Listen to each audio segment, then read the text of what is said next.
What's up, Eagles fans, and welcome into the Eagle Eye in the Sky. I'm your host, Fran Duffy, and today we're going to take a look back at the Eagles' big win over the New Orleans Saints. And obviously, a lot to talk about coming out of this game, right? And the number one topic is going to be Jalen Hurts in his first start. What did the Eagles do to get him going? Well, the first thing that I wanted to see, all the different creative run schemes they did utilizing Jalen Hurts. We saw a very multiple run game, a lot of different concepts with Jalen Hurts kind of at the forefront of it. Let's take a look at a couple of the things I saw.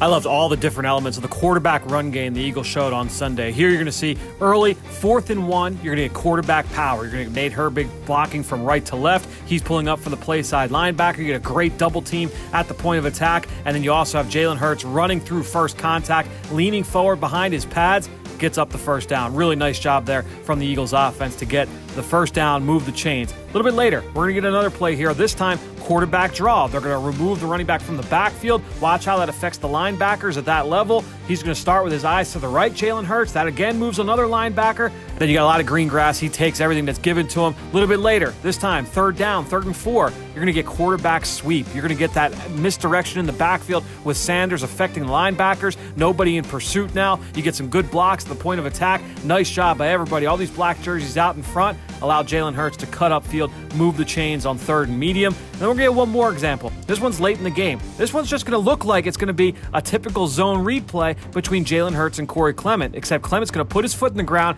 He's now a lead blocker. This is going to be a quarterback outside lead play.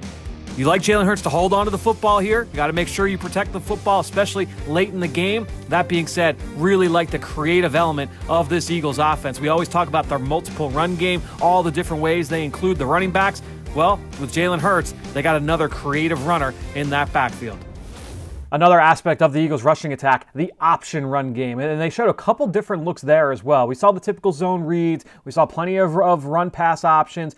But they also showed a couple of triple option looks where you've got two players in the backfield alongside Jalen Hurts. And really the big thing I thought we got to see was some complementary plays where the Eagles showed one thing one play, came back to it later with a nice complement. I'll show you exactly what I mean. It was one of the biggest plays in the game.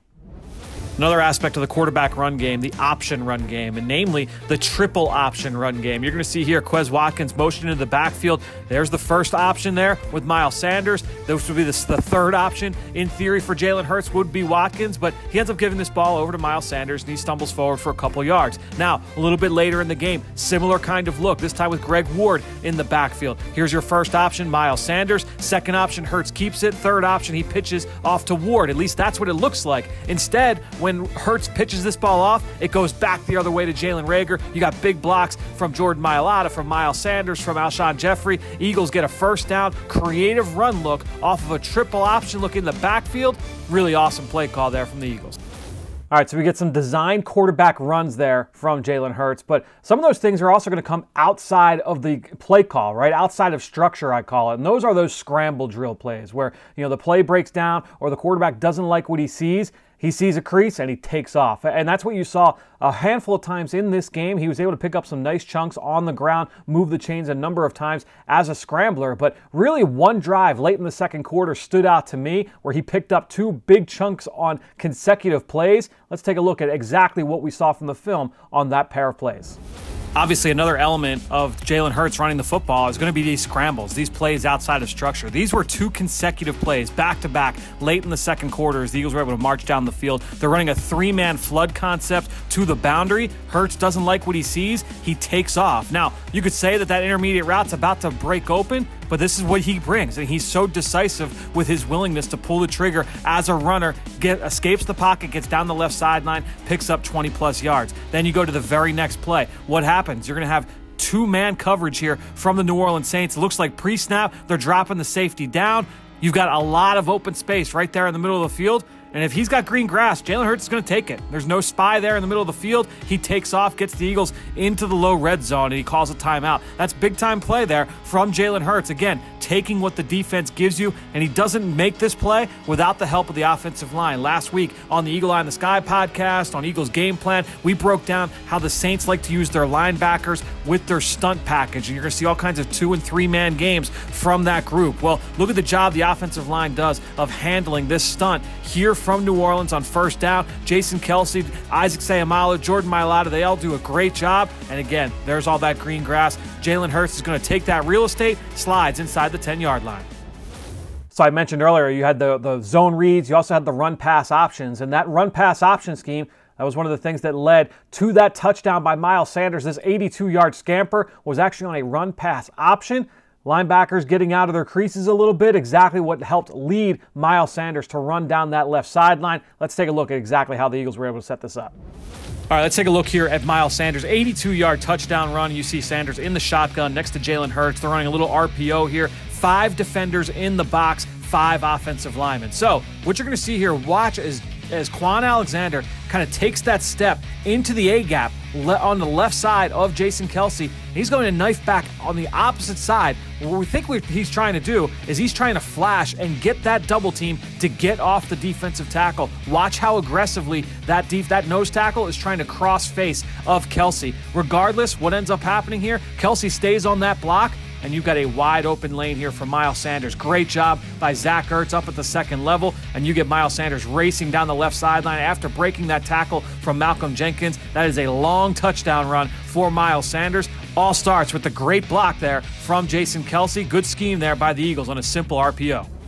All right, so getting away from the running aspect of this game, let's talk a little bit about the pass game because, look, was it a super impressive day in the box score? No, but I thought the Eagles did some nice things in terms of getting some easy completions for Jalen Hurts. Again, just kind of build his confidence, a guy playing in his first start against a really good defense, a fast flow defense that's going to be aggressive and make plays sideline to sideline. They did some good things. They moved the pocket. We saw the screen game. We saw some other quick throws, well-designed aspects of this passing attack really kind of come to fruition. And the big thing that we saw, that 39-yard catch and run by Jalen Reagor. It's been a staple concept for the Eagles going back to 2016, 2017, the mesh play. We'll look at that and a couple other examples of nice, easy, well-defined throws for Jalen Hurts on Sunday.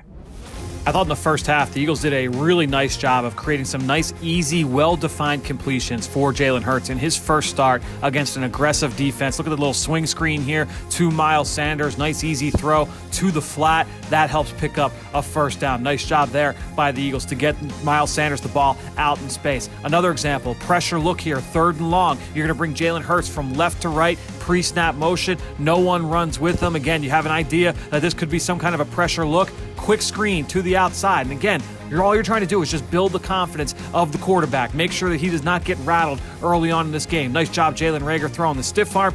Short of the sticks, but they end up going for it on 4th down and making it. A little bit later, again, to Jalen Reagor. One of the staple route concepts for this Eagles team over the course of the last half decade, the mesh concept. And why is it so effective? It's got answers against every coverage here. The New Orleans Saints kind of blow this coverage a little bit, but either way, a well-defined completion turns into a 39-yard gain, a catch and run for Jalen Reagor. Nice, easy completions for Jalen Hurts. One last offensive play I want to take a look at. It's going to be the touchdown throw from Jalen Hurts to Alshon Jeffrey. It happened in the first half, second quarter, and it was a cover 0 blitz on 4th down. Let's see what Jalen saw, the throw, and the catch. 4th down in the red zone. What did the Eagles dial up here on this play? Because you're getting a cover 0 look out of an empty set for the Eagles. So, look, no safeties deep in the middle of the field. Man coverage on the outside. You're going to play matchups at this point. The ball's got to come out hot if you're Jalen Reagor. You know you're going to have a defender free, and that's exactly what he's got. He's got a white jersey bearing down on him. He's going to throw the back shoulder fade. Marshawn Lattimore, he's prepared to stop the fade over the top to Alshon Jeffrey. Hurts puts this back shoulder. Nice play, nice catch there by Alshon at the pylon for the touchdown. Jalen Hurts, nice job executing across the board for everybody. And again, just to show you what he's looking at from the end zone angle, it's a cover 0 look, 5 offensive linemen, 6 rushers. You're not going to be able to block everybody. You're going to cut the end man loose on the line of scrimmage. That's exactly what he's got. He's got a defender barreling down. He's about to drop his head right into his chest. Hurts delivers this ball under pressure for a touchdown. Nice job, everybody across the board.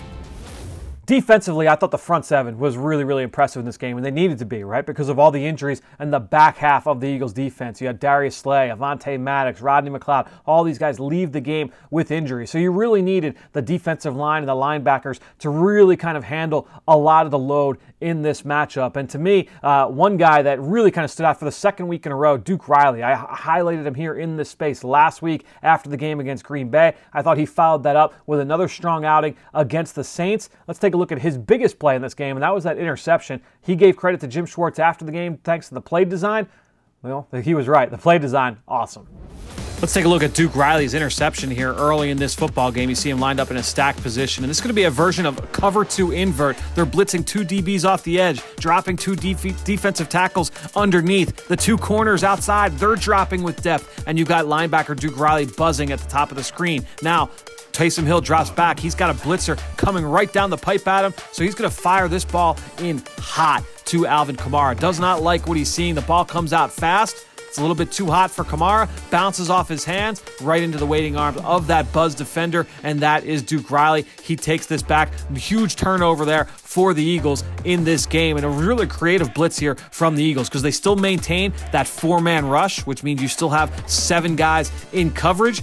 Now you've got Duke Riley, the benefactor here. And again, this all starts with 2 guys on the inside dropping out. You've got your 2 defensive ends crashing in with 2 DBs coming off each edge. Taysom Hill, only his 4th career start, doesn't like what he's seeing. This is as perfect as it gets here from a blitz call. The Eagles get the huge turnover there deep in opposing territory.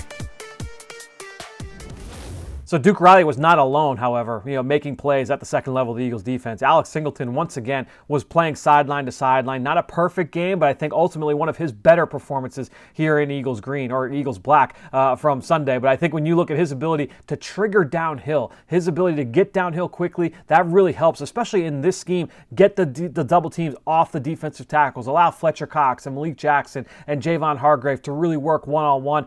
Singleton's ability to do that really helps this entire defense work. But ultimately, just 3 plays here I wanted you to take a look at from Singleton, both downhill and outside the numbers, even working hand in hand with Duke Riley. And that's going to be the first example we see here in this clip.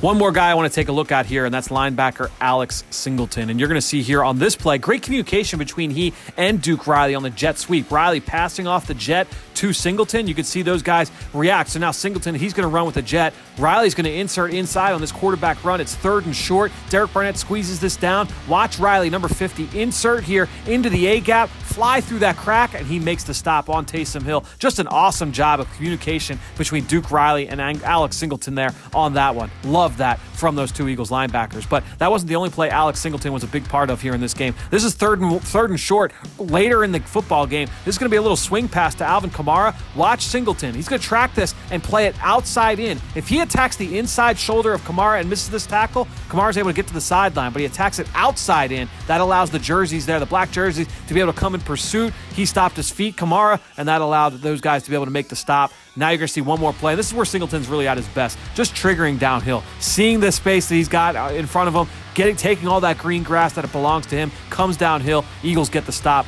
at the line of scrimmage. Been fun to watch, Singleton.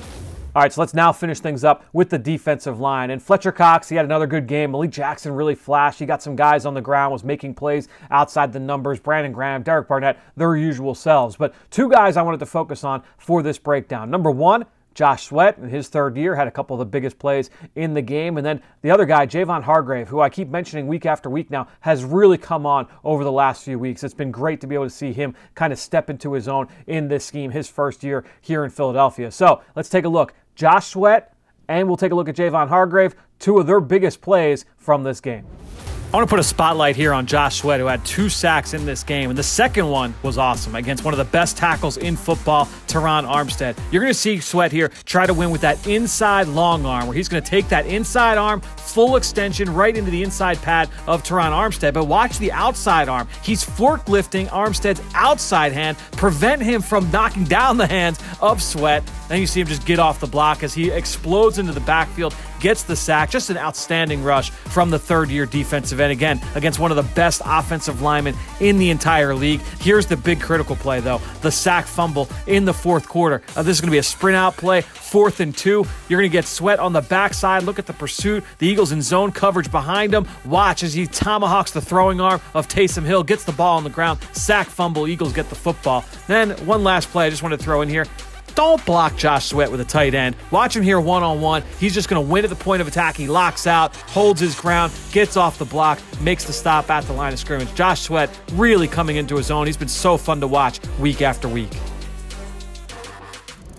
I feel like I've been saying it every week for the last few weeks, but Jayvon Hargrave really stepping his game up. And you're going to see him here lined up as a 3 technique. They're going to slide protection away towards Fletcher Cox. That creates the one-on-one. Jayvon Hargrave against Andrews Pete. Now, what you're going to see from Hargrave, he's going to try and win with that bull rush, get full extension. He gets deep in the pocket, but not too deep. Watch him put the brakes on, get lateral to the quarterback, and then collapse home for the sack. Does a nice job there of not getting deeper than he needs to, and he's able to come home with the takedown of Taysom Hill in the backfield. Let's take a look at his second sack of the day. This time, not a one-on-one win. This time, it's going to be a little TT stunt between him and Fletcher Cox. He's going to be the pinner. He's going to come down and take the center out, ends up on the ground, but watch how quickly he bounces back up. A little bit of a burpee action here, gets up, eyes on the football, and gets home. Taysom Hill had to step up due to some edge pressure. Hargrave comes back with his second sack of the afternoon. Nice job from Hargrave in this game.